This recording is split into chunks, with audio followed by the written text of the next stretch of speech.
Pessoal, antes de começar a assistir o vídeo, por favor não deixe de dar um like, pois ajudará muito no crescimento do canal.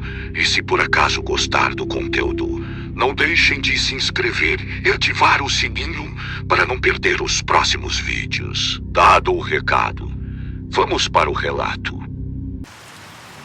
Boa noite a todos, o meu nome é Paulo, eu tenho 55 anos de idade, eu moro às margens da MA-142.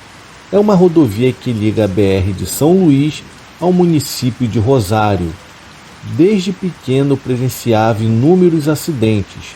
Isso pode até parecer normal nas rodovias, mas não é esse o fato que a torna essa estrada uma das rodovias mais perigosas do Maranhão, pois nessa rodovia já é possível notar várias cruzes no seu percurso, mostrando que ali muitos dos acidentes são fatais. Se até aqui você ainda está achando que essa rodovia é comum como tantas as outras do Brasil, então hoje eu irei lhe mostrar. E como eu havia dito antes, eu cresci nas margens dessa rodovia, mas todos os acidentes aconteceram à noite, pelo incrível que pareça. Muitas das vezes eu já estava até deitado, quando que de repente eu ouvi aquele barulho de batida. Tanto eu quanto os meus vizinhos corríamos para o local do acidente e a cena era terrível, sem nenhum sobrevivente, e muitos dos motoristas evitavam essa rodovia à noite. E eram muitos os relatos de avistamento de pessoas vestidas de branco à margens da rodovia, pedindo carona, ou de pessoas que do nada apareciam na frente dos motoristas e os mesmos tinham que jogar o carro para a beira da estrada, e quando saíam para ver se havia algum ferido, essa tal pessoa que havia atravessado na frente simplesmente desaparecia. Aquela rodovia era realmente assombrada. Até as pessoas de bicicleta tinham relatos para contar, e um desses foi do meu vizinho Frederico. Ele uma vez me disse: meu jovem, uma noite eu vinha de Rosário, de uma festa que eu havia passado a noite bebendo e dançando com os meus amigos. E quando foi à noite, já era mais de meia-noite. Peguei a minha bicicleta e vim pelo acostamento, pois de repente a minha bicicleta começou a ficar pesada. Eu senti como se alguém tivesse pulado na garupa dela. Eu me arrepiei por inteiro, porém continuei a minha viagem. E aquele peso parecia que nunca diminuía. Então eu pensei que talvez fosse algum problema nos pneus da minha bicicleta. Eu parei e olhei e estava tudo normal, pois quando eu retornava para a minha bicicleta e que eu continuava pedalando, aquele mesmo peso continuava. Pois na subida, que muitas das vezes eu subia pedalando, dessa vez eu tinha que descer para empurrando a bicicleta, pois o peso era como se realmente eu estivesse carregando alguém. Até que eu comecei a ouvir uma respiração no pé do meu ouvido. Foi aí que o meu medo foi total. Eu não estava querendo acreditar que aquilo estava acontecendo comigo. Até que então eu pude ver a igreja de Nossa Senhora da Conceição mais à frente. Mas naquele horário com certeza não haveria ninguém lá, pois então, para minha surpresa, quando eu estava passando quase em frente à igreja, o que vinha na minha garupa pulou de repente. Eu cheguei a ouvir o barulho do impacto dos pés daquela coisa no chão, e a bicicleta acabou ficando leve novamente. Eu cheguei ao ponto de quase perder o equilíbrio. Seja lá o que era aquilo, ela não quis passar na frente da igreja. Bom, lógico que eu acreditei na história do Frederico. Eu o conheci há muito tempo. Além dele ser uma boa pessoa, ele era de família e trabalhador, e o mesmo não gostava de pregar mentiras.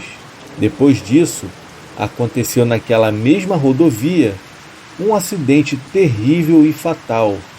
Foi um motoqueiro de uma outra cidade que passava de moto naquela rodovia. Ele acabou sofrendo um grave acidente. Fomos todos correndo para lá, para tentar socorrê-lo. Ele parecia estar bem consciente na hora, mesmo com muitos ferimentos. Ele dizia: gente, me ajuda, pelo amor de Deus, a culpa não foi minha. Eu vinha de moto quando aquele senhor ali bêbado caiu na estrada em minha frente. E para eu não passar por cima dele, eu tive que jogar minha moto no acostamento e assim acabei tendo um acidente. Ele dizia isso o tempo todo. Então várias pessoas acabaram chegando no local do acidente. E muitos diziam para ele: moço, na estrada não passou ninguém. E o mesmo falava: passou de bicicleta. E o pessoal falava para ele: não, moço, não passou ninguém de bicicleta. Pois o acidentado dizia, apontando para o escuro: é esse ali, ó. Quando a gente olhava não via ninguém. E ele continuava a dizer: é esse aí, ó, no escuro. É ele que passou de bicicleta, ele que causou o acidente. O homem acidentado apontava para o escuro, porém ninguém via nada. Foi aí que ele começou a gritar: meu Deus, ele está chegando perto de mim, não deixe ele chegar perto de mim, pelo amor de Deus. Ele começava a gritar, ele ficou desesperado. Enquanto ele dizia essas palavras, o mesmo começou a botar sangue pela boca e começou a morrer ali mesmo. Muitos já haviam visto naquela estrada esse tipo de assombração, de um homem velho empurrando uma bicicleta e tombando no meio da rua. Muitos acreditavam que era o espírito de um homem que vinha bêbado de uma festa. Ao atravessar a pista, ele não viu o carro que vinha e acabou sendo atropelado. Este senhor acabou morrendo na mesma hora e, por consequência, ainda teve a sua cabeça completamente esmagada. Depois desse acidente, muitos motoristas começaram a ver esse espírito desse homem no meio da estrada, como se estivesse muito bêbado. Às vezes, as pessoas viam ele andando de bicicleta e outras o viam a empurrando. Essa assombração cambaleava como se estivesse muito bêbado e que atravessava na frente dos carros. Muitos motoristas conseguiam até desviar e contavam sempre a mesma história. Fala aí, pessoal, que haviam não visto acabou. um homem Vamos de bêbado relato bônus. atravessando a O nome estrada do relato em meio à é escuridão. Entidade na E uma Madrugada. dessas pessoas foi a minha própria avó, que viu essa assombração e me contou. Na época, a minha avó ia para o interior buscar milho verde para fazer pamonha para poder vender. Ela contratava um taxista para levá-la até o interior e tinha que sair de casa bem de madrugada para chegar no interior bem cedinho. Nesse dia, ela falou com o taxista e combinaram de sair às 3 horas da madrugada. E assim eles fizeram. Às 3 horas da madrugada, eles pegaram o carro e saíram. Mas quando eles chegaram em uma parte do trecho da rodovia, a luz do carro clareou um homem que parecia estar muito bêbado. O motorista olhou aquilo e disse para minha avó: meu Deus, olha o estado daquele homem. Para que beber até uma hora dessas? Foi então que a minha avó firmou os olhos no tal homem para ver se conseguia reconhecê-lo, pois o homem estava na beira da estrada. Ele parecia estar tentando colocar a corrente da bicicleta que havia saído, mas quando o carro se aproximou mais um pouco, eles puderam ver melhor, pois quando o homem baixava a cabeça para colocar a corrente da bicicleta, a mesma estava aberta como se fosse 2 bandas de melancia. Tanto a minha avó quanto o motorista acabaram ficando com muito medo. A minha avó imediatamente começou a rezar e o motorista colocou uma das mãos em um terço e segurou bem forte. Após eles passarem pelaquela aberração, eles olharam pelo retrovisor e viram que aquela coisa agia normalmente naquele local. Mas essa não era a única assombração daquela estrada. Havia uma outra, e essa era de um motoqueiro que tinha um brilho bem no meio da testa e que jogava os carros para fora da estrada. Uma das vítimas foi o seu Adalto, um velho taxista que era muito querido por todos da região. Ele era um senhor já de idade, mas dirigia muito bem, sempre com seu carrinho amarelo, e era o taxista que mais transportava pessoas, e todo mundo tinha muita confiança nele. Porém, em uma certa noite, quando ele dirigia na estrada, um motoqueiro com um brilho na testa veio na contramão e fez com que seu Adalto tivesse que desviar às pressas o seu carro, fazendo com que o mesmo perdesse o controle da direção, que em seguida acabou colidindo contra um poste. O seu Adalto ficou muito ferido, com o seu corpo preso em meio às ferragens do carro. E mesmo à beira da morte, ele contou o que havia acontecido de fato, pois infelizmente o atendimento de urgência demorou muito para chegar no local do acidente, fazendo assim com que o mesmo morresse ali mesmo no local. Depois de uns dias, houve outro acidente. Um motoqueiro que vinha na estrada se deparou com a mesma assombração do motoqueiro com um brilho na testa, que estava vindo também na contramão. O motoqueiro, ao ver que iria colidir, fez igual ao seu Adalto, jogou a moto para fora da estrada, que acabou se chocando contra uma cerca de arame farpado. O acidente foi horrível. O homem ficou pendurado na cerca. Ele ficou com ferimentos abertos e gritando muito. Todos os motoristas que passavam na hora paravam os seus carros para tentar ajudar de alguma forma o pobre homem. Infelizmente, mais uma vez a ambulância demorou a chegar e o homem acabou não resistindo. Ele acabou sendo vítima de mais uma das assombrações que ficam perambulando na rodovia MA-142. Até hoje em dia, algumas pessoas que passaram por lá já relataram ter ouvido gritos e muitas das vezes chegaram a ver procissões que, como em um passe de mágica, acabam desaparecendo instantaneamente. Porém, o sobrenatural não para por aí. Uma vez, duas mulheres vinham de uma festa. As mesmas caminhavam pela beira da estrada. Foi quando uma enorme carreta saiu da estrada e as atropelou. As duas foram arremessadas para longe. O motorista parou desesperadamente e tentou prestar socorro, mas não conseguiu encontrar as vítimas. Então várias pessoas chegaram ao local. O motorista dizia que vinha dirigindo com muita atenção e que não bebia e que nem usava drogas. Foi quando ele ainda continuou dizendo que o culpado pelo acidente foi um motoqueiro que veio na contramão. Então, para ele não bater de frente, ele acabou jogando a carreta para o acostamento. Segundo o motorista, ele só foi ver as meninas quando já estava em cima e que infelizmente não havia tempo de fazer mais nada e acabou atropelando as mesmas. Então ele foi perguntado por uma das pessoas que foram no local prestar socorro. A pessoa perguntou se o motoqueiro que ele havia visto havia algo de diferente.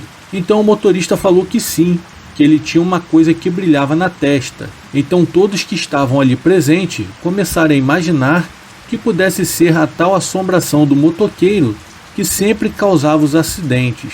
Muitas pessoas começaram a chegar no local e começaram a procurar pelos corpos das meninas. Só depois de algumas horas que elas foram encontradas. As mesmas estavam irreconhecíveis. Aquelas meninas acabaram virando assombração também.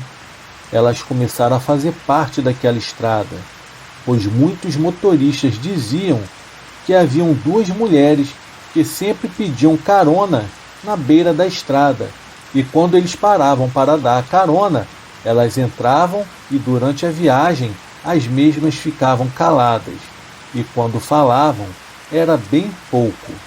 Elas sempre diziam: eu moro aqui na beira da estrada. E quando elas diziam: chegamos em casa, o motorista olhava para um lado e para o outro e não via nada, nem sequer uma casa. E quando ele procurava pelas mulheres dentro do carro, elas simplesmente haviam desaparecido. E de quebra, o motorista ainda podia ver as duas cruzes na beira da estrada. Estas cruzes estão lá até hoje. Depois de um certo tempo, um pai de santo resolveu abrir um terreiro de macumba bem do lado do nosso sítio. Até que no começo foi muito bom, pois haviam muitas festas, mas depois tudo começou a mudar, pois os filhos de santo, durante as sessões, recebiam muitos espíritos de pessoas mortas em acidentes naquela estrada. As almas pediam água ou gritavam muito de dor. Era uma cena horrível. Eles eram atraídos pela luz das velas que o pai de santo acendia na beira da estrada. Outras almas apareciam também em outras sessões pedindo muitas das vezes ajuda, mas nem todas as almas eram boas. Tinham algumas que se manifestavam nas casas das pessoas próximas, e durante a noite as pessoas conseguiam ouvir passos dentro de casa e barulhos e gemidos. Pois então o pai de santo, vendo toda aquela situação, ele não pôde fazer mais nada e disse que iria embora, pois naquela rodovia era muito assombrada. Ele nunca tinha visto tanta assombração em um único lugar, pois mesmo antes desse pai de santo fazer esse terreiro, já aconteciam coisas sobrenaturais nas casas que ficavam na beira da estrada, e todo morador tinha vários relatos para contar. Os relatos contados são desde bolas de fogo no céu até pessoas que ficam perambulando pela estrada que de repente acabam desaparecendo. Até a igreja Nossa Senhora da Conceição, que fica na beira da estrada, parece ter assombração, pois à noite é possível muitas das vezes ouvir rezas lá dentro, mesmo sem ter ninguém lá. Eu desejo que Deus coloque todas essas almas em um bom lugar. É isso aí, pessoal. Esse é o relato da estrada MA 142. Segundo os motoristas que passam por lá, ela é considerada a estrada mais assombrada do Maranhão. Eu espero que todos vocês tenham gostado e tenham uma boa noite.